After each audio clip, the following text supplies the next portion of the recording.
समझदार लोग ये कहते हैं ना कि नफ़रतें जब शुमार करना तो मोहब्बतें भी शुमार करना।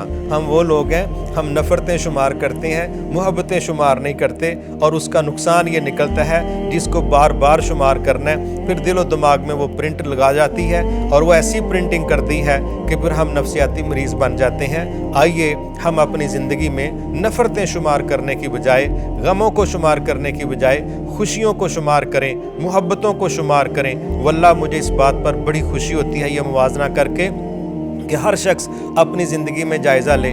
नफ़रत करने वाले बड़े थोड़े होते हैं और मोहब्बतें करने वाले अनगिनत होते हैं। मोहब्बत करने वाले लोग बेशुमार होते हैं और नफ़रत करने वाले तो उंगलियों पर गिने जा सकते हैं। तो मेरा ख्याल है उंगलियों पर गिने जाने वाले लोगों के मुकाबले में बेशुमार लोगों को रद्द कर देना ये भी नशुक्री के ज़ुमरे में आता है। आइए अपनी अपनी ज़िंदगियों का जायज़ा लें और अपनी ज़िंदगियों में नफ़रतें शुमार करने की बजाय, गम शुमार करने की बजाय मोहब्बतें शुमार करें, प्यार शुमार करें, अल्लाह की तरफ से नेमतें और राहतें शुमार करें। वो शुमार हो नहीं सकेंगी लेकिन शुमार करने की कोशिश करें ताकि आपका ध्यान पॉजिटिविटी के साथ खैर की तरफ लगा रहे।